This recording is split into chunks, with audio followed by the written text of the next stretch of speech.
So what about the other 1% of the UFO phenomenon? Has there ever been legitimate sightings?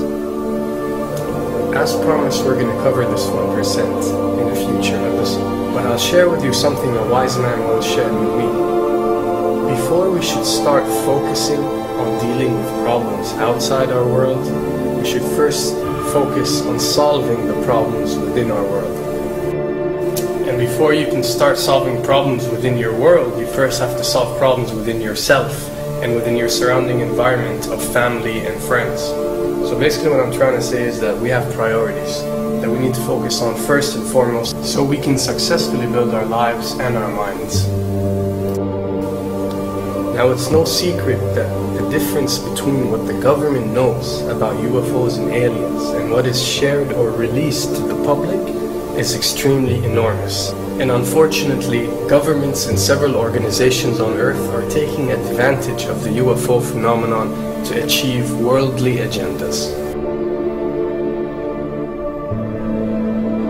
So why do we see particle beams, huge ones, firing at things that are, you were saying 200,000 Gs?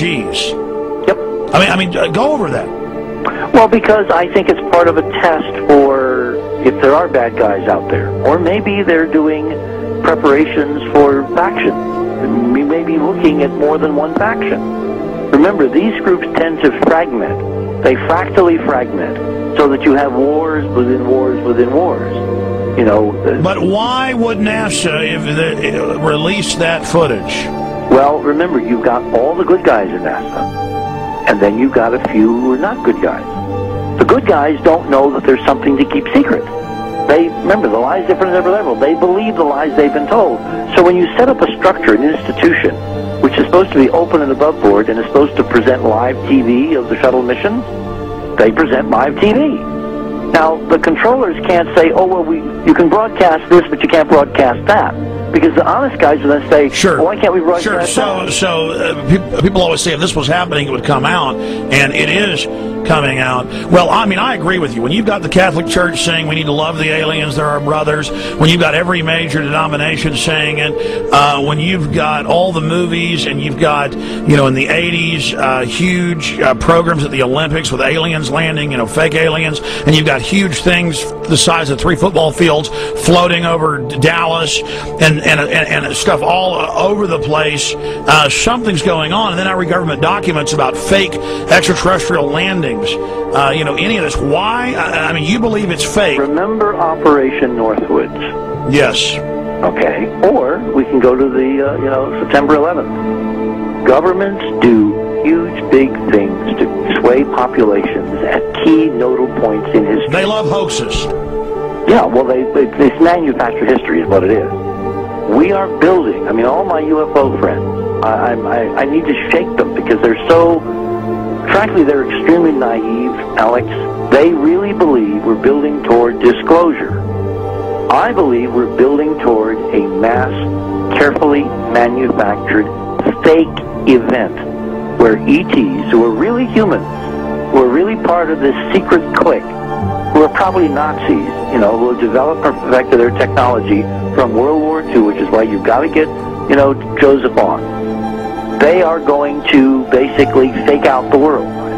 And there's an incredible window on the Nazi black ops programs, the compartmentalized, incredible high technology efforts that were being funded by the Nazi war machine, particularly toward the end of the war, in a desperate effort to win the war, and they fastened their hopes on several key technologies, some of which appear to be the control of gravity itself, which again is a separate piece of data from my work, which came at this from a hyperdimensional physics perspective. I mean, we know there's a lot of suppressed technology. I mean, 20 years after the B-2 bomber was already in service, they declassified it. So we have a lot of cases of that. We know there's a whole shadow government. This is technology and physics, Alex, that would make anything you think you know like a candle flame compared to a hydrogen bomb. This is a physics that literally allows you to rearrange time.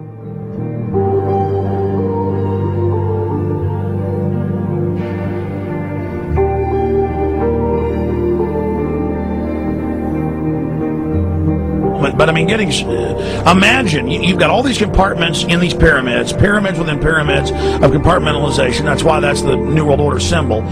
And I mean, we don't know what they've got because they are so secret. We know they lie so much. We just know it's advanced. Mainline scientists say they're 30 years advanced. So Richard C. Hoagland, what I'm saying to you is, I'm entertaining what you're saying. I respect you. I think you're a great guy. My only issue is, like you said, dealing with what we know they could be up to. The fact, Alex, we have done experiments. We have our own data. We have experiments now from the Soviet Union. 30, 40 years when the Iron Curtain came down, you know, when Glasnost finally prevailed, a huge amount of stuff was declassified from the KGB as well. And we now have put this data together. We not only know what the physics is, we know what it can do, we know what it's based on, we know how to make it work. We've seen in our own experiments ample evidence. We've seen experiments across the American landscape and even in Europe that vindicate various parts of this. And the latest thing I'm working on, it looks like von Braun himself was deeply involved in some of this early physics experimentation, but they're keeping all the good stuff for themselves. The reason is that if we got access to the good stuff, if we got access to the technologies, the energy, you know, we wouldn't be worried about $4, $5 a gallon gas or $10 a gallon gas. We would live like people are supposed to live, all 6 billion of us who could live lightly on the earth, Alex, with this technology. And live longer, Absolutely, and better, and, you know, you could live to 200-300 and have the virility of your 20s and 30s. There's extraordinary medical breakthroughs, there's extraordinary physics breakthroughs, technology breakthroughs, energy. It's all been kept away. Think about it. We're already on a planet hurtling through space, all these wonders around you, and you've been taught it's bizarre to question, and that's because there's so many kooks in the alternative movement who do talk about ridiculous, you know, Hollywood-style green men, instead of really looking at the shadow government and all these crazy secret societies that are admittedly running NASA and the shadow government. Well, ladies and gentlemen, during this talk that I'm going to give you, I'm going to explain to you the history of this phenomenon, who the secret government really is, and I will name them by name, beginning group, the study group. I will tell you who they are today. I'm going to tell you what this is all about. I'm going to tell you who's selling drugs to your children, and I'm going to tell you why the United States government is afraid for you to find out what the truth is regarding UFOs.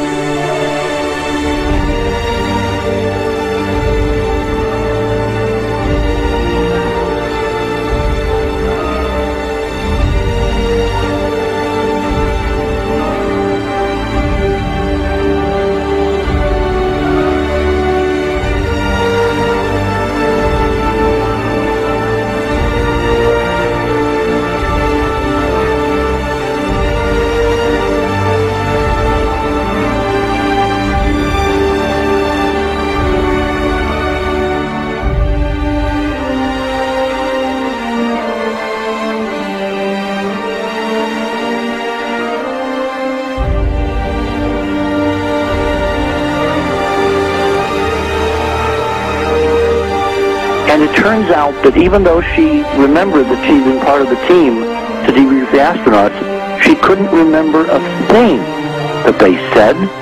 She couldn't remember why she no longer was working with NASA. She couldn't remember. In other words, her memory lapses were enormous, and I don't think they were feigned, because we now found the same pattern in all the flight crews.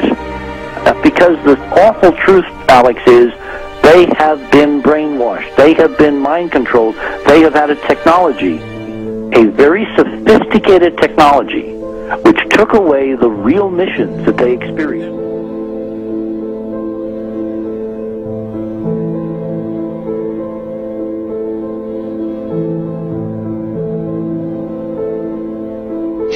Sorry.